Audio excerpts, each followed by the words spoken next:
ମୁଁ ତମମାନଙ୍କୁ ସେଇଠିକି ନେଇଯିବି। ହଁ, ପ୍ରଥମେ କିଏ ଯିବ? ମୁଁ ଯିବି ନା ମୁଁ ଯିବି ନା ମୁଁ ଆଗ ମୁଁ ଯିବି। ପ୍ରଥମେ ଏଇ ସିଙ୍ଗି ମାଛ ଯିବ। ହଁ। ମୁଁ ଯିବି, ନଦୀକି ଯିବି, ମଜା ହବ।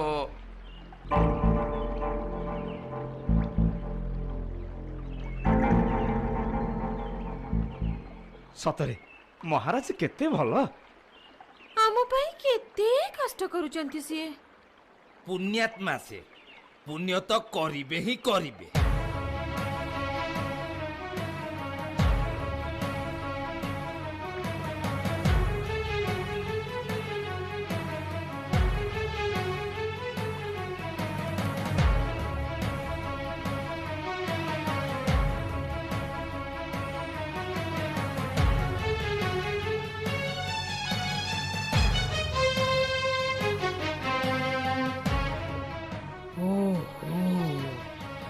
କେତେ ଦିନରୁ ଏଇ ସୁଯୋଗକୁ ଚାହିଁ ବସିଥିଲି।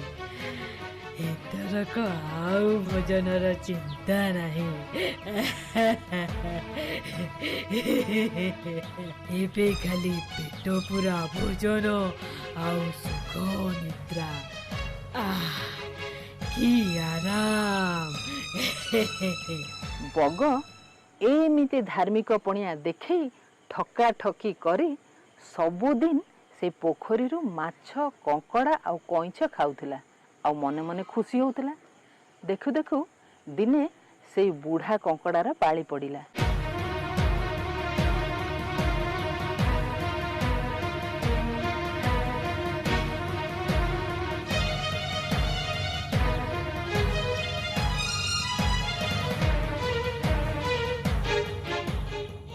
ଆଉ ବଗ ସେଇ ବୁଢ଼ା କଙ୍କଡ଼ାଟାକୁ ଆଣି ନିଜ ଗଛରେ ପହଞ୍ଚିଗଲା।